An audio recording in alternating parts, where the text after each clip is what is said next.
ওয়াকফ আন্দোলন ধর্মনিরপেক্ষ, শান্তিপূর্ণ এবং গণতান্ত্রিক প্রক্রিয়ায় হোক, প্রত্যেককে অনুরোধ করলেন বিধায়ক পীরজাদা নওশাদ সিদ্দিকী। নিজস্ব সংবাদদাতা, জিএম নিউজ, হাওড়া। যেটা কাঙ্ক্ষিত নয়, এটা মোটেও কাম্য নয়। আমার অনুরোধ সকলের কাছে যে শান্তিপূর্ণ আন্দোলন করুন। শান্তিপূর্ণ আন্দোলন এবং কোর্টের মামলা এই দুটোই এই অসাংবিধানিক কেন্দ্রীয় সরকারের নিয়ে আসা বিল প্রত্যাহার করতে পারে। সুতরাং আন্দোলনে যদি কোনো রকম হিংসা চলে আসে প্রত্যক্ষভাবে বা পরোক্ষভাবে, তাহলে কিন্তু এই আন্দোলনের গতিপথ রুদ্ধ হবে এবং সাথে সাথে ওই ওয়াকফ সংশোধনী আইন প্রত্যাহারের ক্ষেত্রেও লড়াই যেটা হচ্ছে গণতান্ত্রিক প্রক্রিয়ায়, সেটাও দুর্বল হবে। আমাদের মাথায় রাখতে হবে, আমাদের আন্দোলনটা দীর্ঘমেয়াদী করতে হবে। আমাদের আন্দোলনটা সুনির্দিষ্ট ওয়েতে রাস্তাতে নিয়ে যেতে হবে এবং সম্পূর্ণই শান্তিপূর্ণ। বিভিন্ন পন্থা অবলম্বন করতে হবে শান্তিপূর্ণ আন্দোলনের জন্য। আমাদেরকে নজর রাখতে হবে। অনেক ক্ষেত্রে দেখা গিয়েছে, বিগত দিনের অভিজ্ঞতা থেকে আমরা বলছি, সে সিএনআরসি সময় থেকে আর এই মুর্শিদাবাদের ঘটনা পর্যন্ত, যে হয় কোনো ক্ষেত্রে মিছিলের মধ্যে ঢুকে আন্দোলনকারী সেজে আন্দোলনকে বিপদে পরিচালনা করার জন্য হিংসা ছড়ানোর চেষ্টা হয়েছে। সেইগুলোকে আমাদেরকে প্রতিহত করতে হবে ঠান্ডা মাথায়। সেগুলোকে যারা মিছিলের মধ্যে ঢুকে মিছিলকে বদনাম করার চেষ্টা করছে, তাদের এই ঘটনাকে ভিডিওগ্রাফি করে পুলিশের হাতে তাদেরকে তুলে দেওয়া। দ্বিতীয়ত আর একটা প্ররোচনা চলে, সেটা হচ্ছে কি, মিছিল যাচ্ছে বা মিটিং হচ্ছে, দূর থেকে কোনো কমেন্ট পাস করা বা ইট ছুড়ে দেওয়া। এরপরে কি হয়, যারা মিছিলে আছেন স্বাভাবিক এটা হবেই রিয়্যাক্ট করে, এই রিয়্যাক্ট থেকে হিংসা ছড়িয়ে দুই পক্ষের বচসা হবে, হিংসা ছড়িয়ে যাবে। তাহলে এইটা তো আন্দোলনের গতি রুদ্ধ হবে।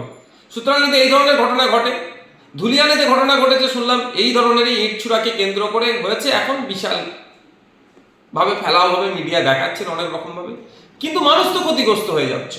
আমাদেরকে মাথায় রাখতে হবে।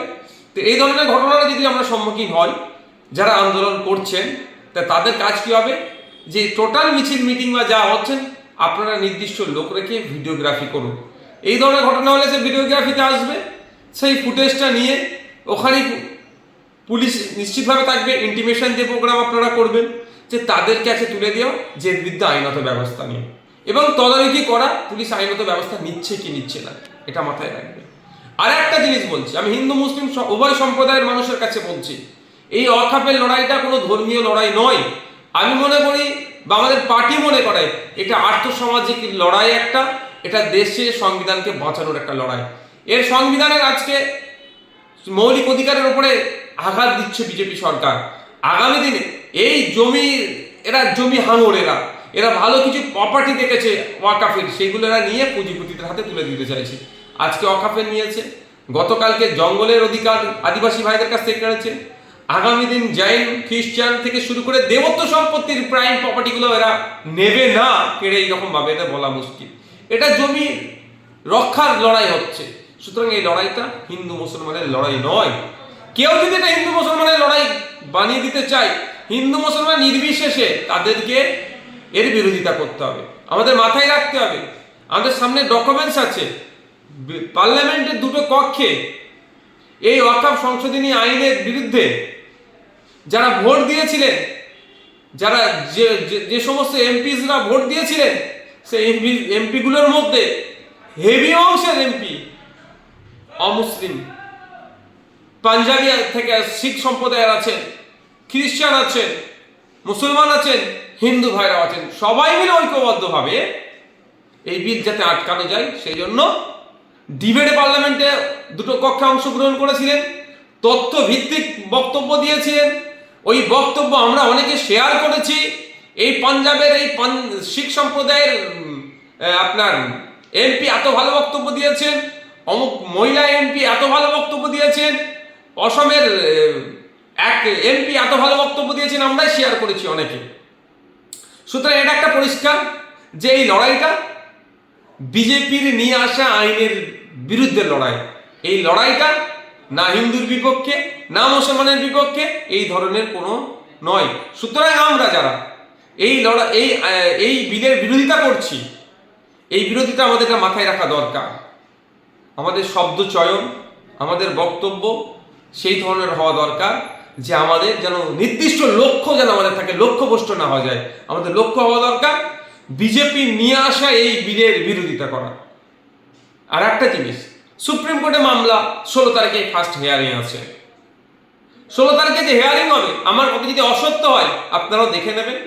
যে সমস্ত অ্যাডভোকেটরা দাঁড়াবেন, আইনজীবীরা যারা এই মামলার মানে আমরা যারা মামলা করেছি আমাদের পক্ষ নিয়ে যারা দাঁড়াবেন, তাদের মধ্যে হেভি অংশের আইনজীবী কিন্তু মুসলিম সম্প্রদায়ের নয়।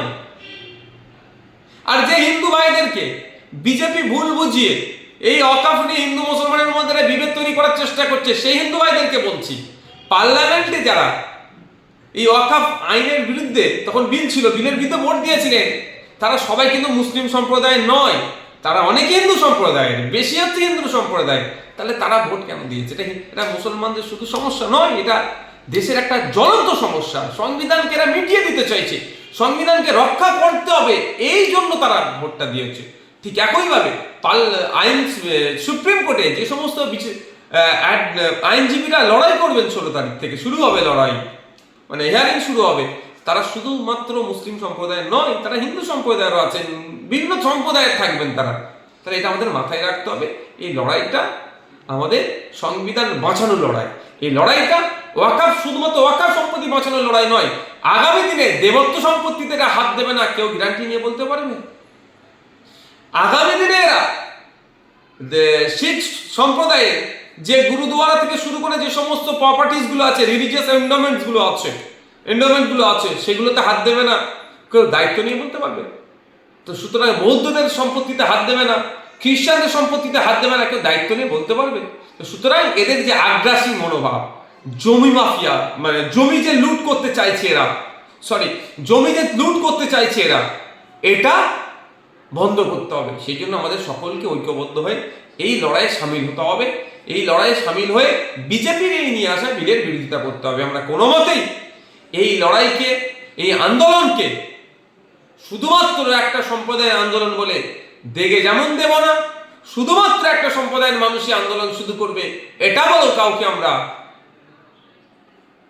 এই আন্দোলন যারা করতে চাই তাদেরকে নিরুৎসাহী করব না। এই আন্দোলনটা সর্বসম্প্রদায়ের মানুষ, সর্বধর্মের মানুষ মিলে আন্দোলন করতে হবে এবং সকলে ঐক্যবদ্ধ থাকলে বিজেপি সরকার দ্রুত এই আইনকে প্রত্যাহার করতে বাধ্য হবে। কৃষি বিল নিয়ে সরকার পিছু হেঁটেছিল কেন? কৃষক সম্প্রদায় যারা ছিলেন, কৃষক সম্প্রদায়ের মধ্যে শুধুমাত্র শিখ সম্প্রদায়ের মানুষ ছিলেন না, ভিন্ন সম্প্রদায়ের মানুষ ছিলেন। হিন্দু কৃষক, মুসলিম কৃষক, খ্রিস্টান কৃষক, পাঞ্জাবি কৃষক, সব কৃষক মিলে এক হয়ে কৃষক সম্প্রদায় আন্দোলন করেছিল। এমন আন্দোলন করেছে, শান্তিপূর্ণ আন্দোলন, সেটা বাধ্য হয়েছে কেন্দ্র সরকার পিছু হাঁটতে। তাই আমাদেরকেও সজাগ সতর্ক থাকতে হবে। কিছু কুচক্রীদের ফাঁদে আমরা পা দেব না। কিছু রাজনৈতিক কারবারিরা আছে যারা লাশের ওপরে রাজনীতি করতে চায়, যারা হিংসাকে সামনে রেখে, বিভাজনকে সামনে রেখে কেউ ক্ষমতায় টিকে থাকতে চায়, তো কে ক্ষমতায় আসতে চায়, তাদের ফাঁদে আমরা পা দেব না।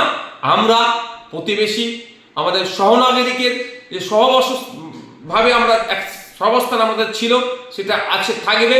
এটা মাথায় রেখে কিভাবে আমার প্রতিবেশী নাগরিককে এই আইনের কুফলটা কি আছে সেটা বুঝাতে হবে, আপনাকে বুঝিয়ে তাকেও এই আন্দোলনে সামিল করার দায়িত্ব আপনাকে নিতে হবে। আর প্রতিবেশী ভিন্ন সম্প্রদায়ের মানুষ যদি ভুল বুঝে, তাকেও সঠিকটা বোঝাতে হবে। তাকে বিজেপি বা আরো সেই সমস্ত রাজনৈতিক দলগুলো আছে ভুল পথে পরিচালিত করার চেষ্টা করলে সেটা করতে দেওয়া যাবে না। পরিশেষে আবারও বলছি, একটা কথা কারো যদি খারাপ লাগে আমাকে ক্ষমা নজরে দেখবেন, যে নেতৃত্বহীন কোন আন্দোলনে আপনারা যাওয়া থেকে 5 বার ভাববেন। কারণ যে কোনো আন্দোলনে, গণতান্ত্রিক প্রক্রিয়া আন্দোলন যেখানেই হয় সেখানেই আমার সমর্থন থাকে। কারণ এখন একটা সময় চলছে, বিজেপি তৃণমূলের করুণ অবস্থা চলছে। তো বিজেপি বিভাজনের রাজনীতি করে ক্ষমতায় টিকে থাকতে চাইছে, আর তৃণমূল এই তৃণমূল সরকারের আমলে যে 26,000 চাকরি বাতিল হয়েছে, যোগ্যরা অনেক বাতিল হয়ে গেছে, তার থেকে পরিত্রাণ পাবো কি করে? তার জন্য সে বিভিন্ন রাস্তা খুঁজছে। সুতরাং সজাগ সতর্ক থাকবেন, প্ররোচনায় পা দেওয়ার দরকার নেই। ওয়াকফ সংশোধনী আইনের বিরুদ্ধে গণতান্ত্রিক প্রক্রিয়াতে আমাদেরকে দীর্ঘমেয়াদী আন্দোলন সংগঠিত করতে হবে।